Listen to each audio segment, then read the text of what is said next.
Ang nakita ko pong hindi magandang masyado kapag ka napag-uusapan yung rapture, don't get me wrong, hindi ko sinabing hindi magandang pag-usapan. Maganda po. Pero kung yung, kumbaga parang umungos na, yung parang nasobrahan na, yung parang nagkaroon tayo ng hyping, especially, natatandaan nyo no, October 2023, the war in Jerusalem. Then, may umusbong uli, October of 2024, yung mga Hamas, mga ganyan, di ba? Pero ngayon, tila silent na naman.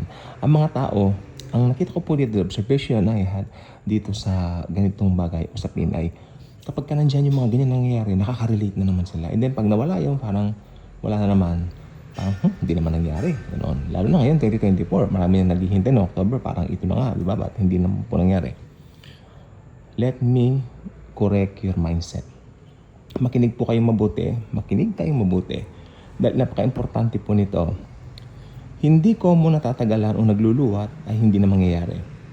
Not on your calendar, but in the calendar of the Lord Jesus Christ Himself. Ang rapture ay imminent, totoo, at katotohanan na mangyayari anytime. Okay, ganito po yan. Let me give you an example. Sa mga buhay-buhay po natin, all of us, lahat na nakikinig dito, sige po, hinahamon ko po kayo. Are there instances in your lives na parang nabigla na lang kayo o nagulat kayo na nangyari na lang? Ito sinasabi ko, both mabuti at masama. Both mabuti at masama ang sinasabi ko. 'Di ba? Sa akin naman po, may mga pangyayari sa buhay ko na hindi ko kalain na pupunta ako doon sa lugar na yon, nung araw na yon, na hindi ako nakaplano. Tulad kanina, may lakad po ako, may pinuntahan ako. Hindi po nakaplano na pupunta ako doon. Pero itong araw na to, hiningi ng pagkakataon na pumunta ako roon. Without any planning. Ito naman po mas maganda.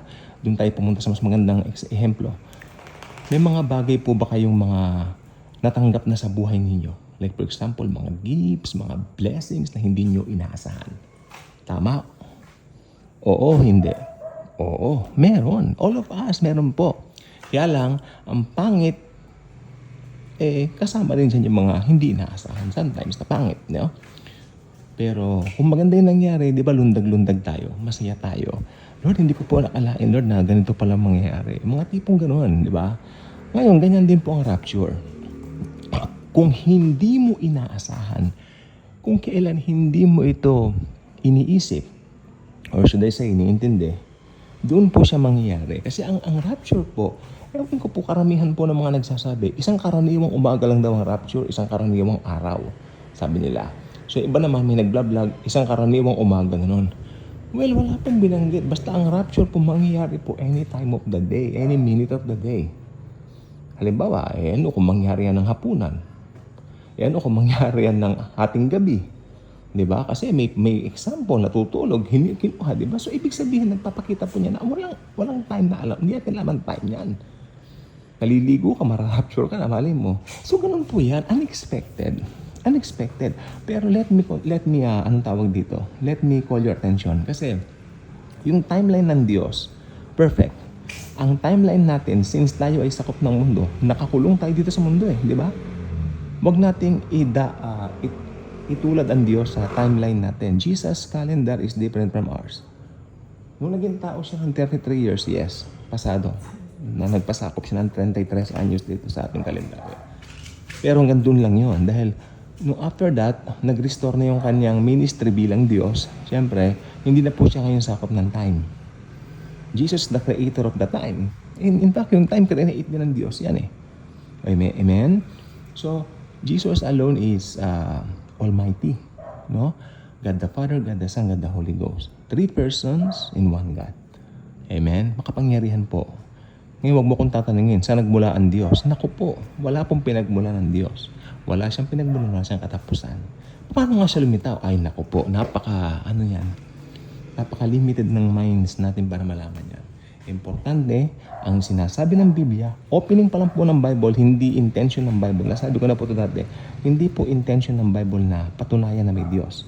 Pag open pa lang ng Bible, Genesis chapter 1, verse 1, in the beginning, God created the blah, blah, blah. Di ba? Ibig sabihin, talaga nandun ang Diyos.